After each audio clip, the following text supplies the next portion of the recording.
Sudah Pak, di saya sudah berjalan. Oke, tempat saya juga jalan, Bu. Ya. Oke, baik. Sudah dimulai belum Pak Wahid? Dereng Bapak nembe merekam. Proses merekam. Oke, ya, jangan lupa. Oke, terima kasih kalau sudah direkam karena saya tadi lupa mengingatkan. Oke, saya tak lanjut ke kelompok yang lain. Siapa tahu lupa merekam. Oke, siap Bapak. Oke, monggo Bu Riza, siapa dulu?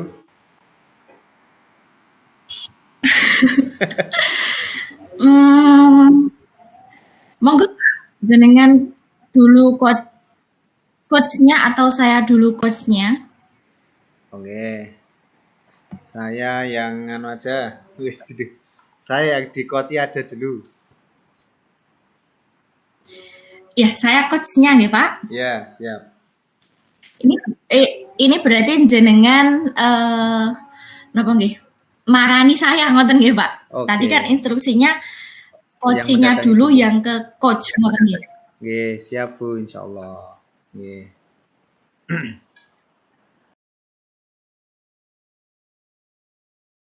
Baik, assalamualaikum Bu Riza. Waalaikumsalam Pak Wahid. Ini Bu, Sehat Pak Wahid. Alhamdulillah. Maaf Bu mengganggu, bisa minta waktu sebentar Bu, ada yang pengen saya obrolkan. Oh, bisa Pak. Monggo Pak pinarak temriki nggih. Nggih, terima kasih Bu. Gini Bu, saya itu sebenarnya ada pikiran yang mengganjal ini di pikiran saya Bu. Nggih Pak. Coba Bapak ceritakan apa yang Bapak rasakan. Mungkin saya bisa bantu. Oh iya, ini loh Bu, saya tadi kan ngajar di kelas 5. Itu kan anak-anaknya pada nggak fokus, itu ada tadi beberapa yang malah rame sendiri begitu, sehingga tujuan pembelajarannya kok tidak tercapai dengan baik gitu Bu. Oh, jadi pada saat Bapak mengajar tadi, Bapak merasakan bahwa anak-anak itu tidak fokus saat pelajaran, sehingga yang Bapak takutkan adalah tujuan pembelajarannya tidak tercapai nih, Pak. Nggih Bu, iya. Oke. Menurut Bapak, mengapa hal itu bisa terjadi, Pak? Karena apa ya, mungkin dari metode saya yang saya gunakan untuk pembelajaran itu kurang bisa mengaktifkan siswa Bu, sehingga di samping itu banyak siswa yang menurut saya kecenderungan gaya belajarnya itu kinestetik Bu, sehingga nggak bisa fokus dalam waktu yang cukup lama begitu Bu. Oh iya, jadi dari identifikasi Bapak bahwa menurut Bapak itu banyak anak di kelas Bapak yang gaya belajarnya itu lebih ke kinestetik nih Pak. Nggih, Bu. Jadi itu salah satu hal yang membuat anak-anak Bapak itu kurang berkonsentrasi saat pembelajaran. Iya Bu. Apakah menurut Bapak ada faktor lain yang mungkin bisa mempengaruhi fokus anak-anak tersebut, Pak? Faktor lain ya saya rasa hanya gaya belajar itu sih Bu, dan juga mungkin metode pembelajaran saya yang kurang menarik bagi mereka gitu. Menurut saya gitu Bu. Oh iya, jadi kita dapat menyimpulkan ya Pak bahwa penyebab dari masalah Bapak tadi anak tidak fokus belajar pada kelas Bapak itu adalah dari gaya belajar anak-anak itu tadi yang cenderung kinestetik, sehingga metode yang Bapak gunakan itu kurang sesuai ngoten nggih Pak. Nggih, iya Bu. Nggih, saya bisa menangkap apa yang Bapak rasakan, apa yang Bapak keluhkan. Nah, dari apa yang sudah Bapak sampaikan tadi, apa rencana Bapak ke depannya agar siswa itu dapat fokus, Pak? Dapat menjalani pelajaran itu dengan senang hati, dengan fokus, sehingga ke depannya nanti tujuan pembelajaran Bapak itu bisa tercapai. Nggih. Saya pengennya begini, setidaknya awal pembelajaran itu ya, anak-anak itu bisa tenang, bisa memperhatikan, paling tidak dari tujuan pembelajaran yang saya sampaikan itu bisa ditangkap gitu, sehingga nanti ke depan mereka bisa mengikuti pembelajaran dengan lebih semangat dan fokus lagi begitu. Iya. Jadi di awal pembelajaran Bapak ingin membangkitkan semangat anak-anak ngoten Iya, nggih Pak nggih. Nggih. Pembelajaran nggih Pak. Apakah nanti di tengah pembelajaran kemungkinan ada yang Bapak rubah atau ada yang Bapak perbaiki berdasarkan hasil refleksi Bapak tadi? ada Bu. Jadi ini kan kadang anak-anak itu sudah rame sendiri dan sebagainya, ataupun banyak yang beraktivitas sendiri. Sehingga saya juga pengen menerapkan metode mindfulness ya, dengan metode stop gitu, sehingga nanti saya pengen mengajak mereka untuk diam sejenak, kemudian menarik nafas dan menenangkan pikiran, sehingga akan saya bawa masuk ke pembelajaran, sehingga mereka bisa lebih fokus lagi untuk mengikuti pembelajaran begitu Bu. Oh iya, jadi dengan awalan yang bisa menumbuhkan semangat siswa, persepsinya di awal tadi juga Bapak ingin menerapkan apa yang sudah kita pelajari ya. Jadi teknik Iya. mindfulness dengan teknik stop nanti bisa Bapak terapkan di tengah-tengah pembelajaran ketika anak-anak sudah merasa jenuh atau sudah merasa bosan dengan aktivitas pembelajaran, ngoten nggih Pak? Nggih Bu. Oke, itu ide yang sangat bagus sekali Pak. Langkah yang Bapak ambil itu sudah baik. Semoga bisa dapat mengubah anak-anak Bapak untuk bisa kembali fokus ke dalam pembelajaran. Nah, syukurlah. Kemudian yang saya tanyakan lagi Pak, apakah Bapak sudah merasa lega dengan pembicaraan kita pada hari ini? Nggih, alhamdulillah Bu, dengan tadi saya ngobrol dengan jenengan yang semula saya beranggapan buntu tidak bisa menemukan solusi nggih, dengan ngobrol dengan jenengan tadi, ternyata pemikiran saya lebih terbuka dan saya bisa menemukan solusi dari permasalahan saya begitu Bu. Terima kasih sekali atas waktunya yang sudah Ibu luangkan buat Nggih. saya. Lalu dari alhamdulillah deh Pak kalau jenengan Iya. sudah merasa lega. Kemudian komitmen apa? Tadi kan Bapak sudah mempunyai rencana-rencana untuk menyelesaikan permasalahan di kelas Bapak, nggih. Nah, komitmen apa yang Bapak rencanakan untuk menjalankan aksi tadi, Pak? Nggih, tadi saya pengen nanti pembelajaran berdiferensiasi saya terapkan, dan kemudian kalau tadi anak-anak rame, saya akan menerapkan metode mindfulness ya di tengah pembelajaran, sehingga mereka bisa kembali fokus, sehingga nanti pembelajaran bisa tercapai tujuannya dengan baik begitu Bu. Dan di samping itu nanti saya juga pengen mengajak ataupun kolaborasi dengan salah satu teman ya, partner yang sudah menerapkan metode stop begitu ya, yang bisa membawa anak-anak kembali ke fokus dalam pembelajarannya.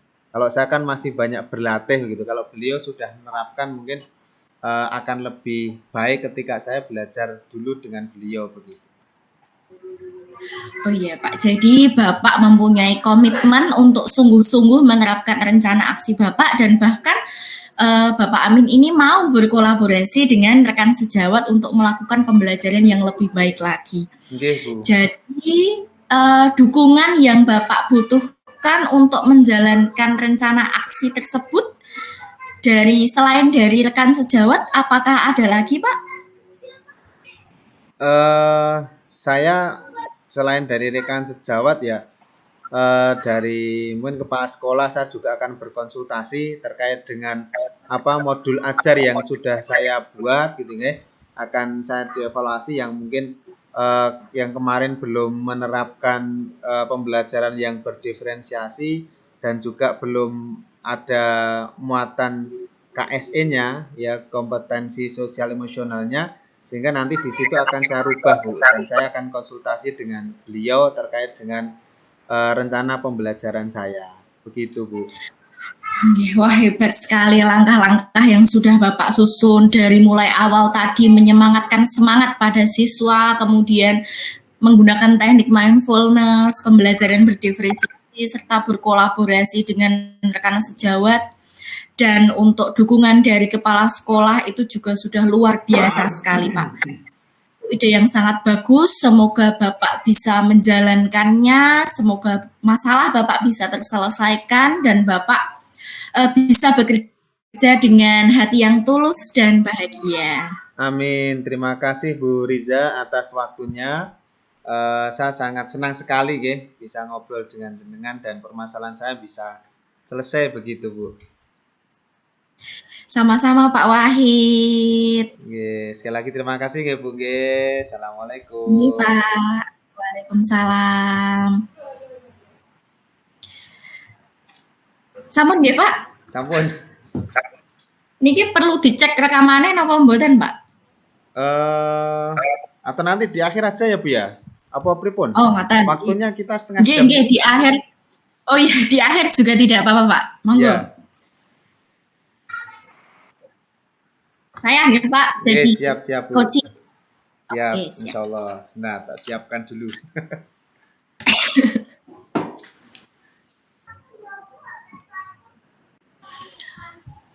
Tok tok tok. Assalamualaikum, Pak.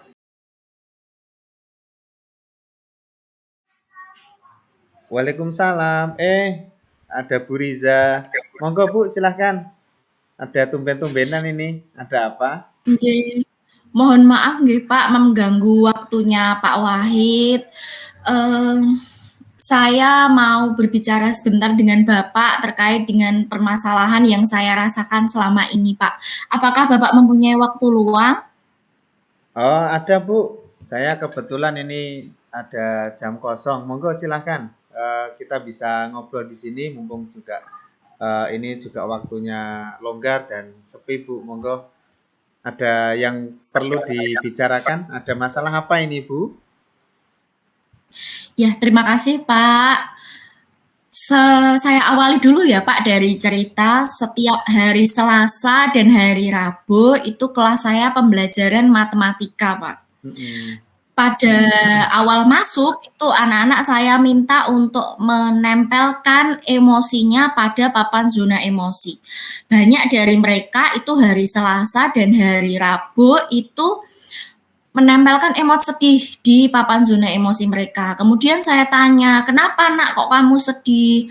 Mereka kompak menjawab, Bu, ini hari ini pelajaran matematika. Seperti itu, Pak. Nah, yang membuat saya gundah dan gulana, kenapa kok pelajaran matematika itu tidak disukai oleh mereka, membuat mereka sedih? Apa yang salah dengan saya? Terus bagaimana saya bisa memperbaikinya? Kayak seperti itu, Pak. Jadi yang saya rasakan gundah gulana seperti itu, Pak. Oh, baik. Berarti kalau saya boleh tarik dari yang jenengan sampaikan tadi, bahwa jenengan ini merasa bahwa kalau hari Selasa murid-murid tidak semangat dalam belajarnya, begitu ya Bu ya? Iya Pak, betul sekali. Nah, oke. Nah, ini kira-kira dari anak-anak yang tidak semangat itu ada berapa dari mereka, Bu? Siswa saya itu 18. Nggih. Kira-kira yang menempelkan untuk setiap harinya itu sekitar 10 atau 11 sekitar itu, Pak. Jadi kalau 10 itu lebih, Pak. Setiap saya hitung itu. Iya. Ini saya bilang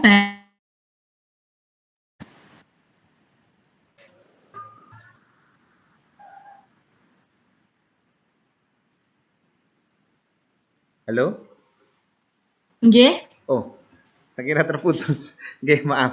Oh iya, ada sekitar 10 ya, Bu ya. Jadi, wah ini ya mungkin dari situ kira-kira ya penyebabnya apa itu, Bu? Kalau saya lihat-lihat itu yang pertama ya Pak ya, Iya.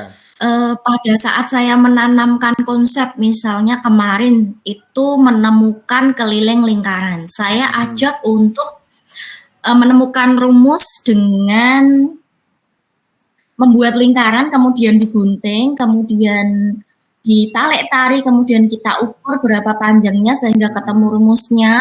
Itu mereka senang sekali Pak dan bersemangat, tidak bosan. Nah, tapi ketika sudah selesai menemukan konsep, mereka kan bertemu dengan soal-soal. Nah, Iya. itu mereka mulai kita seperti pasar Pak, kita tawar-menawar. Bu, soalnya 3 saja ya Bu. Nah, 3, saya seperti itu. Jadi seperti pasar, mereka mulai terlihat bosannya.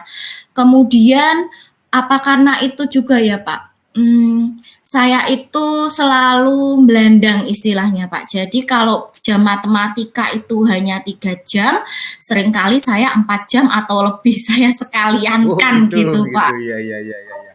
Itu saya juga mulai berpikir seperti itu, Pak. Oh, gitu. Geng. Wah, itu sebenarnya menarik sekali, Bu.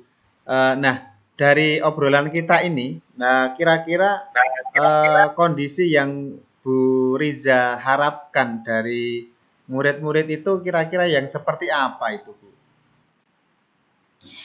Saya inginnya anak-anak saya itu pas pelajaran matematika itu mereka itu senang, tidak hanya pas praktek saja, tetapi juga pas mengerjakan soal itu mereka tetap semangat, mereka tetap mau untuk bisa, kalau pun tidak bisa bertanya, tidak ngelokro, putus asa seperti itu Pak. Saya inginnya anak-anak saya itu senang dengan pelajaran matematika, intinya seperti itu. Intinya anak-anak pengen senang gitu ya Bu ya.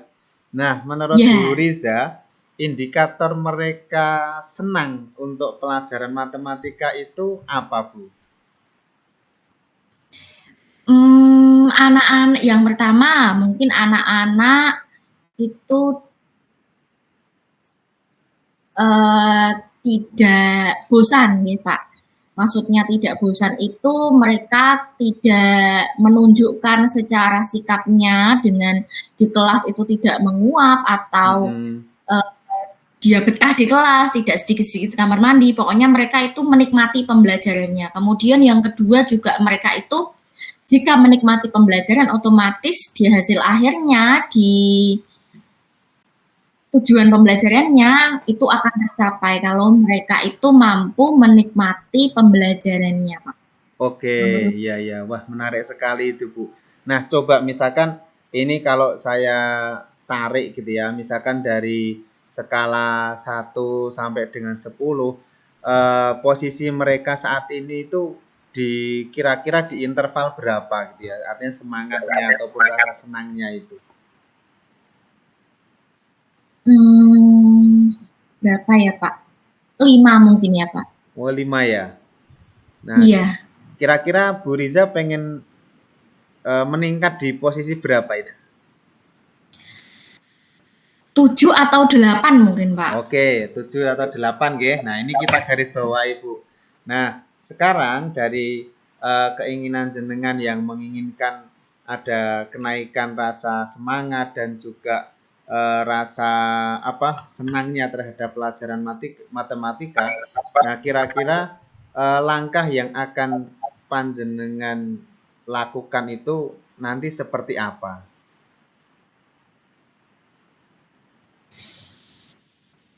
Yang pertama ya Pak ya, saya akan menerapkan itu dulu Pak, pembelajaran berdiferensiasi. Saya identifikasi dulu anak-anak saya itu tipe belajarnya itu yang seperti apa, apakah kinestetik atau audiovisual atau yang lain. Jadi saya bisa menyesuaikan pembelajaran saya dengan kebutuhan murid itu. Kemudian yang kedua, saya akan memanage diri saya untuk mengoptimalkan waktu pembelajaran. Kalau untuk jam matematika 3 jam, saya harus bisa membatasi bahwa itu harus 3 jam, tidak boleh lebih. Kemudian yang ketiga, menerapkan teknik-teknik seperti yang kita pelajari Pak, kalau anak-anak sudah mulai bosan, bisa kita terapkan teknik mindfulness itu tadi Pak. Mungkin seperti itu nggih Pak. Nggih, ya, siap. Wah, itu luar biasa itu kalau bisa diterapkan ya Bu ya. Dari apa yang sudah jenengan sampaikan, bagaimana jenengan mau menerapkan pembelajaran berdiferensiasi dan juga menerapkan metode mindfulness gitu ya. Nah, itu kira-kira akan dimulainya kapan gitu Bu? Mungkin bisa di pembelajaran matematika yang selanjutnya ya Pak. Oh, berarti kira-kira pekan depan nggih. Nah, mungkin ada rencana lain selain itu Bu?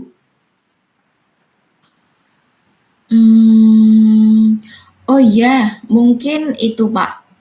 Soal-soalnya saya buat bervariasi mungkin ya Pak.